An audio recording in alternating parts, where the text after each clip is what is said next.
This conference will now be recorded. Hi, everyone. I'm Brian Sharkey, the Program Director for the Badger Region Volleyball Association.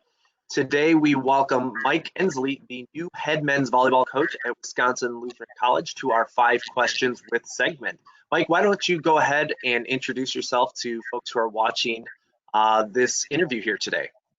Sure. My name is Mike Endsley. I was hired in February as the very first men's head volleyball coach at Wisconsin Lutheran College. I am at a little bit different of a career path for myself. This is my first kind of college experience. I had coached as an assistant coach at Pius High School prior to this with Jake Nowak. And I've been a coach at Milwaukee Volleyball Club in Milwaukee for the last 5 years now, I think it is.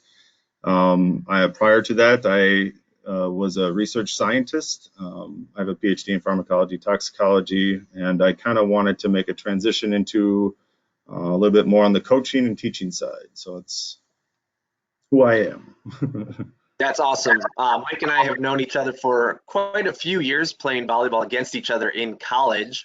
We won't talk about how long ago that was. But I think right there off the bat, Mike, your background is so rich and diverse, and probably not really what you think of when we're talking about NCAA varsity coaches. What is your role at the college as we are in the middle of a pandemic? It sounds like you have a lot of crossover between coaching and your career prior to coaching. Yeah. So in addition to coaching and starting up the men's program here, I'm also a COVID compliance officer. So using my PhD and my research background, I'm in charge of all 19 intercollegiate programs we have here at Wisconsin Lutheran, making sure that everyone is safe and healthy with COVID testing, both for symptomatic and asymptomatic individuals, along with contact tracing, and just trying to give everyone here, all the student athletes here, some form of normalcy in life and making sure that we're safe while doing that. In addition, I also do a little bit of teaching on the side. Right now, I was working on a physical education class. I have been contacted about potentially teaching science classes as well. I wanted to get my program up and running first before I kind of decided to venture outside of that. But it's something that I'm interested in and kind of helped with my idea of a potential career shift too. So. Wow, it's great to have an expert on staff in that athletic department. I'm sure they're very fortunate to have you, having just gotten you back in February. How crazy is that? You obviously probably never expected these two worlds to collide so quickly here.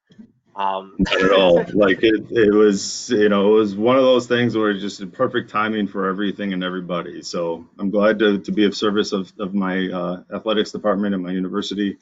I'm glad to bring whatever experience I can to kind of help them through all of this. That's great. So you guys are on track to have a season in the spring. What's it looking like, from a health and safety perspective? I think there's going to be quite a few things that we're still trying to figure out. I know in particular, my program, we just had a asymptomatic individual detected in our testing process. So now we are sitting for the next 2 weeks. We talked before that some high schools have had to deal with this as well, just to try to kind of get through it. Next year, it's going to be interesting because both the men's and the women's volleyball programs will be playing the same season, since the fall for our conference for the women have been pushed to the spring. So we're going to have double headers of men's and women's volleyball for all of the conference schools, which will be interesting if we can actually have visitors and such for those, because then you can have your supporting teams helping to cheer each other on. They did postpone the conference season a little bit. We're starting more toward the end of February, early March. And as of right now, I had quite a few of the non-conference matches canceled. I think I have one left on the roster, which was actually a conference opponent that is going to try to stay on just to get something earlier in the semester or in the season, just to get a nice little warm up and kind of see what each program looks like and feels like. So. But it's going to be an interesting, different dynamic than what. Now, granted, I'm new, so this is all new to me to begin with. So I don't know what normal really means right now, except for what I'm living in. But it's going to be a little different for everybody else who's kind of been through the Division III conference competition. So.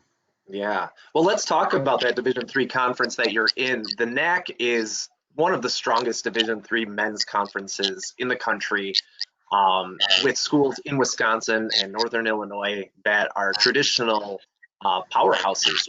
What's it Yeah. like trying to start a new program, knowing that you're going to face some real juggernauts on your schedule? Yeah, it was funny that one of the first few days we had practice or we had tape. I showed a clip last year from MSOE to Benedictine's competition. Both those teams were ranked in the top 15 of the NCAA Division III last year. And it was a little daunting to watch. You know, it's such good competition, very good schools, very good programs. I think we had 5 in the top 15 or 4 in the top 15 last year. And then on top of that, you have some perennial programs that are starting up, like Concordia, Wisconsin. They're getting better every year and able to compete within the conference. You know, for us, we're looking to just kind of get everything started, work day by day, get better each day. We have, I think, ourselves and Edgewood were the last 2 programs for the conference, and we're both starting up this year. So all 13 schools in our conference are now officially have men's volleyball, which I think also makes us one of the largest, not only arguably the best, but the largest conferences in the Division III world. And so, you know, we're just looking to try to compete in every match that we can, get better every day, and then we kind of just keep building on that year by year. So that's kind of my focus. That's the focus we've had for our team since day one.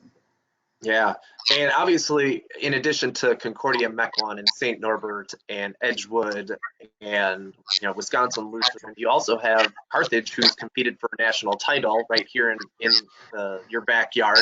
What's it Right. like at Wisconsin Lutheran? What's kind of the recruiting goals of the college? Are you recruiting just Wisconsin, Midwest? Are you looking nationwide? What are we looking at here? Yeah, I mean, one of our main focuses is our backyard. We like to go after Wisconsin athletes as much as we can. We can see them a lot more, develop a relationship a lot more. That's not to say that I don't have others. I've got a couple kids on my team currently that are from the California area. I've got an individual from Nebraska. I am currently recruiting quite a few from those bigger areas: Illinois, Chicago.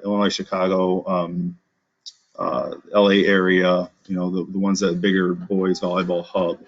But we have, between myself and my assistant coach, Chris Dibb, have a very strong background in the area, both from a coaching perspective and knowing student athletes. So, our big push initially is to get, people from the area, guys from the area that want to come and compete, stay local, and be able to have a good experience here at Wisconsin Lutheran, and then we can fill in also from other areas. So we kind of are using a statewide initially, but then also nationwide approach to kind of how we recruit. Mm-hmm. Just there, you referenced one of a longtime boys high school coach, Chris Dibb, and yourself. You've been involved in the high school and club scene. What is your perspective on boys volleyball right now in Wisconsin and as a whole, with where it's at? Do you feel it's in a good place? Is it continuing to grow? What are you seeing from your perspective? It's been amazing to see what boys volleyball has done. So again, we were going to talk about age, but just to put a little bit perspective, my freshman year at Marquette High School in town was the very first year of the program there. And when I played, there was no official state championship. We actually didn't play we played the traditional side-out rules back in the day. To see just the change of the game first, if we talk about from the rules perspective, I like the rules that have changed and how we've progressed as a sport itself to make things a little bit quicker, a little bit more fun. Everything is important. It's old side-out scoring was, you could kind of take points off. I don't like that in particular. So I like that everything counts as a point. So we have to work hard every single point in and out. From the high school level, it's been nice to see that get to the point where we're actually sanctioned by the WIAA. It also has been nice to see the increase in collegiate sports as well, as in particular, seeing us also starting a program here. I'm hoping that in the future here, as we get moving further, that there's still quite a bit of the state of Wisconsin that we can get boys programs started in the high school level. Right now we're pretty focused in the Milwaukee, Fox Cities, Green Bay, Madison area. It'd be really nice to try to start implementing some of those other big schools a little bit north and west of where we're at. But going from, I forget how many exactly teams there was back when I played, but somewhere in the 30s to 40s to I think we're at now 60, 70 number range. It's been a very, right there. very nice, yeah, it's been a very, very nice progression. I still think there's plenty of more room to grow, especially as more and more collegiate programs start to come about. It gives that opportunity to student athletes to be able to continue that craft moving forward into their next level of education. So it's been really, really cool to see from Yeah. at least where I started even as a junior myself to where it is now. Yeah. It's been very, very fun to see. Cool. I'd like to give you a chance to, while we got people watching, just describe the experience at Wisconsin Lutheran College as a student athlete. What is Wisconsin Lutheran known for? And give yourself a plug right now. Sure.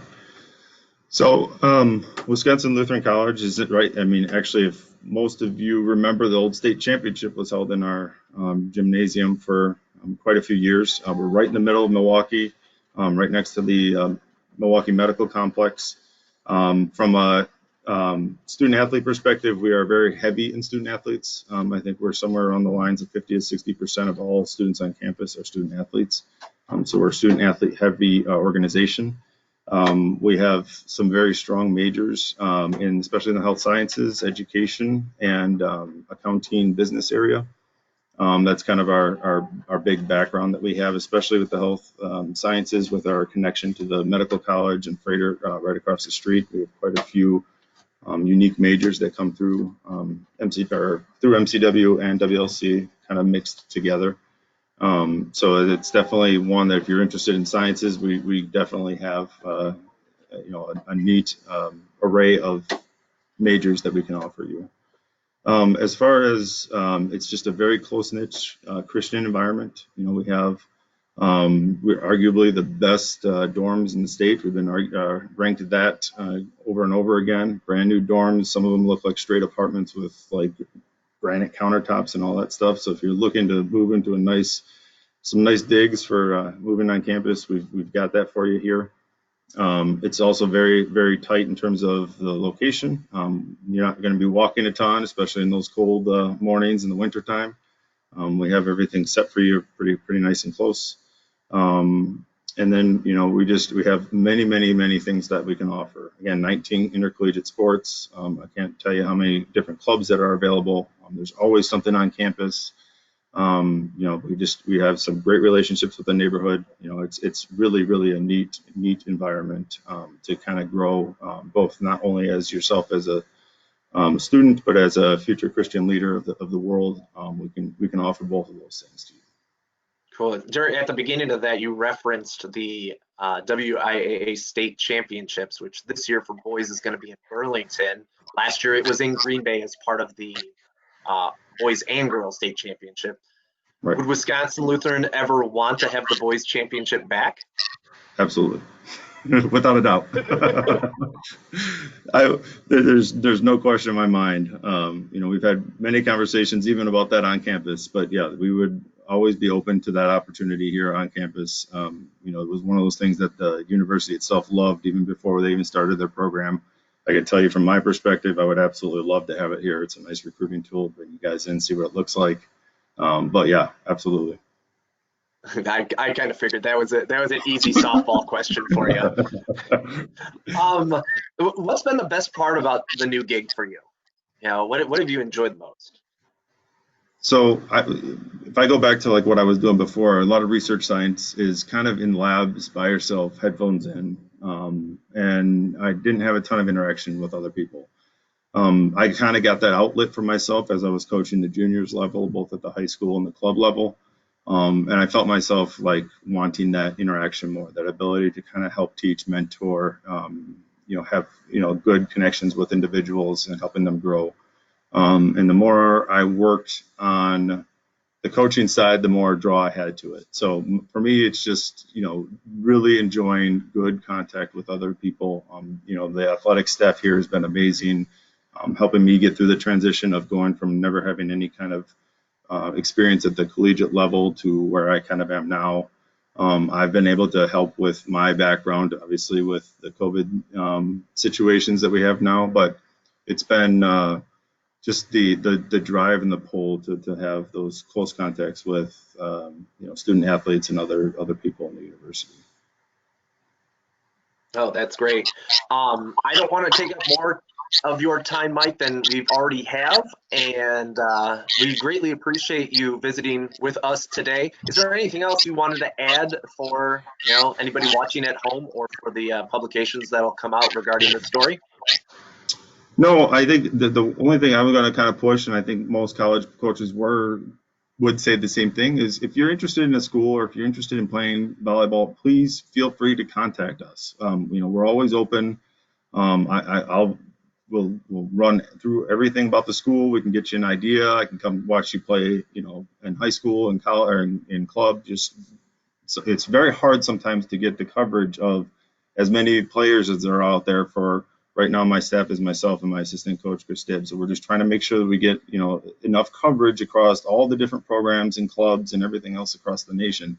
Sometimes, it just gets to be a little bit overwhelming. If you are truly interested, feel free to reach out to any of the coaches. Like I guarantee you, every other Division III coach would say the same thing, or even Division I. Just feel free to reach out to coaches and let them know that you're interested and you want to move forward with things. Right. I think one of the big things that we're hearing, and we tried to relay to our members on both the boys and girls side, recruiting is taking on a different perspective.